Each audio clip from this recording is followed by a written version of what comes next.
बिस्मिल्लाहिर्रहमानिर्रहीम, अस्सलाम वालेकुम नाज़रीन। आप देख रहे हैं प्रोग्राम कड़वी बात और मैं हूँ ज़ुल्फ़कार पीर। नाज़रीन, हल्का पीपी 22 के टिकट के हवाले से बिलाखिर हमारी ख़बर सच साबित होगी। 19 मार्च के प्रोग्राम में हमने आपको बताया था कि सरदार मंसूर यार टम्मन के लिए अगर कोई बड़ा ख़तरा है उनकी टिकट को लेकर, तो मलिक फ़लक शेर अमान है। और आज हमारी बात बिल्कुल दुरुस्त साबित हुई। आज जब पार्टी ने टिकट जारी किया तो उस पर मलिक सरदार मंसूर यार टम्मन की जगह मलिक फ़लक शेर अमान का नाम लिखा था।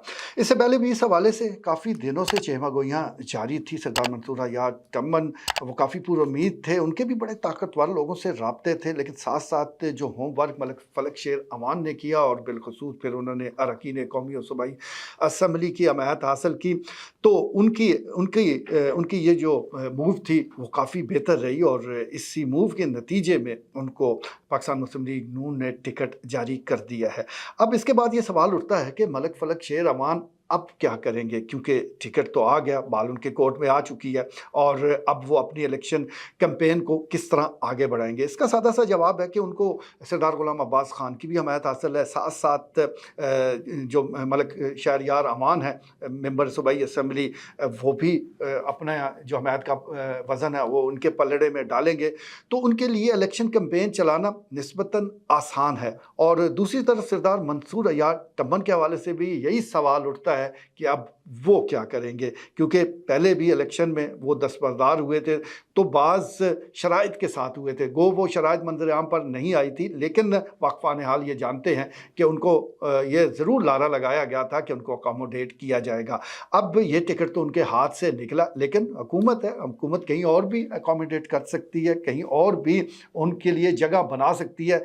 लेकिन क्या सरदार मंसूर यार टम्मन अब वादे पर एतबार करेंगे या वो अपनी कोई अलग से लाइन लेंगे? अभी तक उन्होंने कोई इस हवाले से बयान तो जारी नहीं किया, मशवरा कर रहे हैं, देखते हैं कि उनका रद्द-ए-अमल आता क्या है। लेकिन दूसरी तरफ मलिक फ़लक शेर अमान है, जो यकीनी तौर पर अब मुतमईन हो गए, काफ़ी अरसे से वो सियासी मैदान में जद्दोजहद जारी रखे हुए हैं और अपनी जगह बनाने की कोशिश कर रहे थे, तो बिलाखिर उनकी जगह तो बन गई, टिकट उनको मिल गया। अब यहाँ ये सवाल ज़रूर उठता है कि वो अपनी इलेक्शन कैंपेन के साथ क्या करेंगे? आया इस हवाले से वो किस तरह मामलात को आगे बढ़ाएँगे, क्योंकि तलागंग के हलके में भी उनका जो मुकाबला है पाकिस्तान तहरीक-ए-इंसाफ के उम्मीदवार हकीम निसार से, तो वो भी अवामी आदमी है और उन्होंने भी गुज़श्ता इलेक्शन में बड़े वोट हासिल किए थे, तो अब उनका तोड़ क्या निकालते हैं, ये बहुत अहम है। लेकिन एक बात तय है कि मलिक फ़लक शेर अमान को टिकट मिलने के साथ जो कारकुनान हैं, उन्होंने यकीनी तौर पर इत्मीनान का सांस लिया होगा, क्योंकि तलागंग में भी बहरहाल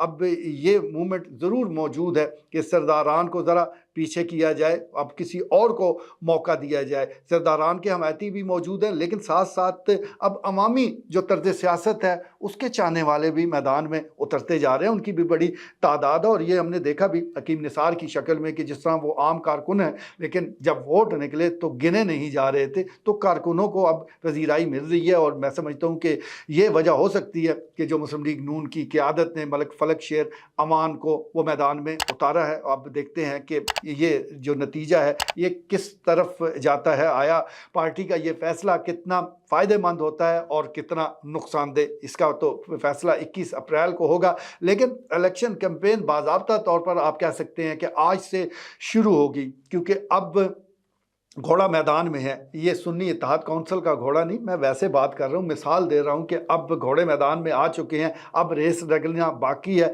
जो भी आवाम के साथ तेज़ी के साथ राब्ते करेगा, उनके मुतालबात सुनेगा, उनमें से बहुत को यकीन दहानी करवाएगा, अपने लिए उनके दिलों में जगह बनाएगा और उनको ये यकीन दिलाएगा कि इलेक्शन जीतने के बाद भी वो मैदान में मौजूद रहेगा, वो उनके मसाइल हल करने के लिए कंधे से कंधा मिलाकर साथ चलेगा, तो यकीनी तौर पर उसकी कामयाबी हो सकती है। ये हल्का बहुत ही ज़बरदस्त है और इस हवाले से देखा जाए तो ये जो तलागंग शहर है उस इन इलाकों पर मुश्तमिल है। 40% ये तहसील तलागंग और तकरीबन 60% तहसील चकवाल के इलाकों पर मुश्तमिल है। तो एक बड़ी कैंपेन की ज़रूरत होगी और इस सिलसिले मामले में सरदार गुलाम अब्बास खान और मलक शहरयार अमान का बड़ा रोल होगा, लेकिन साथ साथ मलक फलक शेर अमान वो ख़ुद भी अवाम के साथ क्योंकि राब्ते में रहते हैं, लेकिन अब उनका असल इम्तिहान आ पहुँचा है। अब बड़ा इलेक्शन है, एक यूनियन कौंसिल का इलेक्शन, उसमें उसकी कैंपेन चलाना, उसको जीतना वो अलग मामला होता है। ये सूबाई असम्बली के हलके का इलेक्शन है, बज़ाते ख़ुद वो मैदान में है। वो देखना पड़ेगा कि क्या एजेंडा लेकर, क्या प्रोग्राम लेकर वो मैदान में उतरते हैं, क्योंकि उनके पास नून लीग का टिकट है। एक प्लस पॉइंट भी उनको हासिल है कि हुकूमत है नून लीग की, लेकिन साथ साथ जो महंगाई है, जो बेचैनी है, जो और इक़दामात हैं, उसका मलबा भी उन्हीं पर गिरना है। तो वो अपनी जो इक़दामात हैं, अपनी जो तकारीर हैं, अपने जो बयानात हैं, वो किस अंदाज से वो देते हैं और इस इलेक्शन को अपने हलके की सियासत तक ले जाते हैं, इसी में उनकी कामयाबी और नाकामी छुपी हुई है। आजकल क्योंकि जब भी किसी भी हलके का इलेक्शन होता है तो वो सिर्फ उस हलके तक महदूद नहीं रहता, लोग मुल्क की सियासत के साथ जोड़कर वोट करते हैं। अब मलक फलक शेर अमान की उनका ये इम्तिहान है कि वो अपने हलके की सियासत को मुल्क की सियासत से अलग करके वोटर को ये यकीन दिलाएं कि उनकी कामयाबी इसी में है कि वोट फलक शेर अमान को मिले और वो असम्बली पहुँचे। वरना बसूरत दीगर हकीम निसार की जो कैंपेन है वो तो चल रही है, वो तो रोज़ाना जो टीवी पर दिखाया जाता है वो उनकी कैंपेन है। रोज़ाना जो हम देखते हैं कि 6 जजेज़ ने ख़त लिखा, हकीम निसार की कैंपेन आगे बढ़ रही है। जो इमरान खान के बयानात आते हैं, जो उनकी पार्टी के साथ होता है, हकीम निसार को उसका फ़ायदा होता है, तो उनकी कैंपेन तो वो टीवी पर रोज़ाना चल रही होती है। मलक फलक शेर अमान ने इसमें अपने लिए जगह बनानी है, इसका तोड़ निकालना है। बड़ा इम्तिहान है, लेकिन बड़े इम्तिहान के बाद ही एक बड़ी मंजिल वो आपकी मुंतज़र होती है। आज के लिए इतना ही, इजाज़त दीजिए, अल्लाह ने के बाद।